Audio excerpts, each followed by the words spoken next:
Welcome to Africa Business Reports with me, Komla Dumont. Each month we bring you the biggest stories and the hottest individuals doing business across this great continent. This month we're in my hometown. Welcome to our hot and humid Accra, Ghana. Now I'm standing in front of the Independence Square, which is the traditional home of national celebrations. And there is a real sense of celebration in Ghana right now following the discovery of commercial quantities of oil in the western region of Ghana. But will the black gold really transform the destiny of the Black Star Nation? This is Osu, one of the exciting business districts in the Ghanaian capital, Accra. There's a lot of buying and selling going on, real excitement. You can feel the energy. But the word on the lips of every Ghanaian man and woman right now is oil. But will the black gold live up to expectation? I've been finding out from ordinary people on the streets of Accra. Here's some of what they had to say. It's going to boost our economy, it's going to create a lot of employment, it's going to develop the areas where the oils are going to be explored. It depends on our leaders, because the poor man on the street doesn't know anything about the oil, how to go about it. So our leaders must do the investment right. Malaysia had years in 1960 and now they are making it big time in the world. So we want to see the same thing happening to Ghana. Where the oil is really discovered, it's not developed. So it tends to rebellism and others. I can take Somalia and Sudan, for instance. They are all oil countries, but this problem do exist there. So I'm really apprehensive about what our government will do about it. Now that's what ordinary people have to say. I've been to Takoradi in the western region of Ghana to find out more about the source of all this excitement. Off Ghana's coast, drilling has begun. It's a $4.6 billion project, a figure larger than the annual GDP. Despite the potential revenue windfall from the oil expected late next year, the extraction costs now are enormous. This rig has a running cost of $1 million a day, one of 3 operating in this field. We're cruising 500 meters above the Atlantic. Eric the Red is the Norwegian vessel that's drilling 3.5 kilometers below the surface, trying to bring that oil up and into Ghana's economy. Now when we get there, we'll be speaking to the man who's been entrusted with protecting Ghana's national interest in the oil business. All right. Hello, Thomas. Welcome to the rig. Thank you very much. Good. I can see you have a big operation going on right now. Yes. What's this about? We are taking off supplies from the Takoradi, the main shore base, onto the rig. Okay. This is where the drilling is taking place. And they are now, when they get to the floor here, this whole machine will move to the side and pick one of the pipes and then screw it on top. Now, Thomas Meno, you are the Director of Operations for the Ghana National Petroleum Corporation, which is the government's key agency in the search for oil here. First of all, how significant is this Jubilee field to Ghana's goal of becoming a major oil producer? The Jubilee field is very important. It's very significant find. It was discovered in 2007. It contains well over 1 billion barrels of oil on the basis of what appraisal work we've done so far. We are very hopeful that this figure could go up to about 1.5 billion barrels. And we will start production next year with 120,000 barrels a day.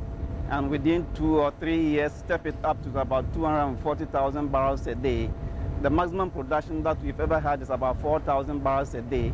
And now going to produce about 120,000 barrels a day is going to have a lot of impact on the economy and the GDP of the country. Many people remain skeptical about just how much of this oil is going to come to Ghana. Break it down for us. For example, per barrel, what comes to the government of Ghana?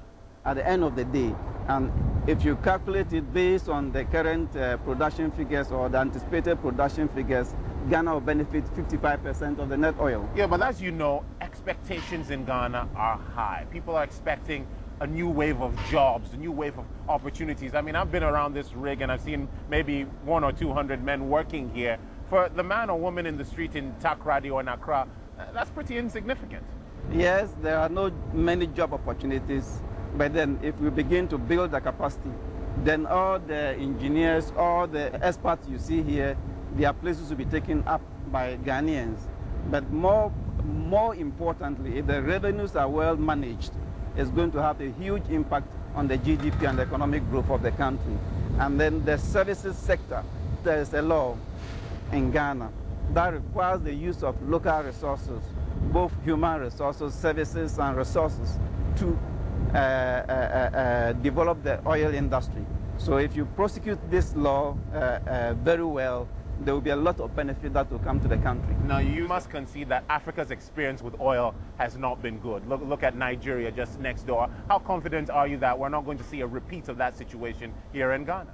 I'm very confident that Ghana will be different from the next door neighbor. There are very good structures in place through the exploration and production law, through the GMPC law, and then through the various mechanisms that have been set up to manage the development of this field. Many Ghanaians believe that 10 years from now, because of this fine and others like it, Ghana will become like Singapore or Malaysia or South Korea. Do you really think that's possible? Yeah, clearly I believe that it's quite possible. If GMPC, as the state agency mandated to manage these natural resources, is not able to make a fine, make an impact on Ghanaians, then we would have failed in our duty. And I'm very happy that the President of the nation always talks about making the oil discovery a blessing and not a curse. And it is up to us, GMPC, to manage it in such a way that it will have the desired impact on the lives of Ghanaians. Welcome to part 2 of Africa Business Reports, coming to you this month from Accra, Ghana. But here in Accra, for the average Ghanaian, finding quality healthcare is always a challenge. And that's ironic because the private healthcare services are doing big business and attracting health tourists from across Africa. So where does this leave the man or woman in the streets? Egon Kosu has been investigating. Tranquility, a waterfront view, and what about a spot of minor surgery or colonic irrigation? Welcome to Holy Trinity Spa. Well, it's all on offer here. This spa on the banks of the River Volta is run by the private Holy Trinity Hospital in nearby Accra. It aims to become a major tourist attraction by combining the amenities of a luxury resort with a wide range of medical screening and treatments. It prides itself on its holistic approach. Now, believe it or not, this is an important marketing tool in attracting hundreds of health tourists to this facility every year. This gentleman is undergoing what's known as bamboo massage. Over here, we have somebody who's undergoing hot stone massage. Now, if you come with me this way, we get to hydrotherapy, where people are treated by water for things like stress and all sorts of aches and pains. It's known here as the supersonic wave bubbling massage bath. And for obvious reasons, it's rather popular. In fact, the idea of combining healthcare with a vacation seems to be catching on. I've had full blood work here, ECG. I've had my kidney checked, liver, stress therapy, relaxation, sleep relaxation, detoxification of the body. This is my 4th week, so I've gone through quite several of the facilities. Why did you come all the way here from Lagos? Honestly, I couldn't find one in Lagos, and I was doing a research. I was trying to take a vacation, quiet place, and I was thinking of, I didn't know it would be within Africa.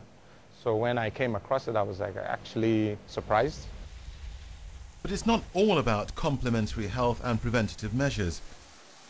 The hospital's headquarters in Accra offers a wider range of more traditional services. Now, this is a key part of the business of Holy Trinity Hospital. People come here for cosmetic and orthopedic surgery, but the hospital really plans to expand its suite of surgical services to attract even more international clients. But let's not kid ourselves. These facilities are way beyond the reach of most Ghanaians who struggle to get access to even the most basic of medical care. And that's got some people worried. The ordinary people who should have access to the already hard-pressed facilities are not getting access to these facilities because of tourists who are coming to access the facilities, or who are coming to compete with them in the access of these already hard-pressed facilities. Perhaps not surprisingly, the boss of Holy Trinity disagrees. He thinks well-heeled foreign visitors could be an important source of foreign revenue for the country as a whole. With the influx of the foreign exchange that comes into the country, we will be able to enhance our health service institutions, and we'll also be able to enhance conditions of service of our workers in the health service structure and the supporting structures. We shall be able to attract to stop the brain drain. He employs mainly Western-trained doctors and says relatively high standards and low costs means medical tourism in Ghana should take its place alongside other forms of tourism, with tax breaks to match. But attracting foreign patients and caring for the ordinary person still poses a delicate balancing act between the haves and the have-nots.